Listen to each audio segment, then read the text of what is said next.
అందరూ కూడా ఈ శరీర మాయా మోసంలోనే చిక్కుకుని పోయారండి. అందుకే మరణం అంతమని భ్రమలో, అంతమనే ఆలోచనలతోనే బ్రతుకుతున్నారు కనుకనే ఈరోజు ఈ సమాజంలో, ఈ ప్రపంచంలో జరుగుతున్న ఈ నేరాలు, ఈ ఘోరాలకు కూడా కారణం, మూలం ఏంటో తెలుసా? మరణం అంతమని అనుకోవడమే.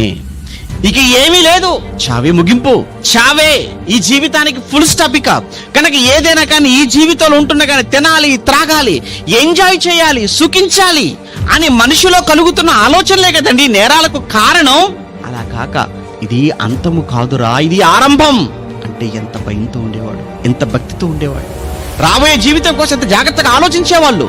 అందుకేనండి సమాజాన్ని సంస్కరించడానికి, సమాజాన్ని మేల్కొల్పటానికి, మరో జీవితం వైపు ఆలోచనలు వాళ్ళు రేకెత్తించటానికి, సమాజంలో మంచిని, శాంతిని, నెమ్మదిని పెంపొందించడానికే క్రైస్తవులైన వారు వారి కష్టార్జితంతో, వారి శ్రమతో వారు సంపాదించిన ధనాన్ని ఈ సభల రూపంలో పెడుతున్నారు తప్ప మతం మార్చడం కోసం క్రైస్తవులు సభలు పెట్టారు.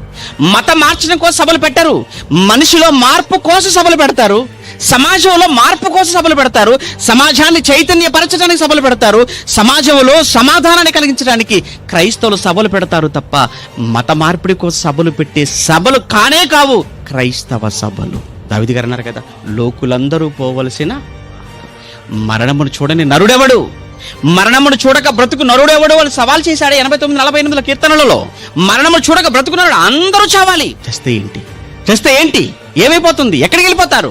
ఈ విషయాలన్నీ కూడా మనకు కావాలి, తెలియాలంటే ఇక ముందున్న 2 రోజులు చాలా కష్టపడ్డారు పిల్లలు, చాలా ఖర్చు పెట్టారు.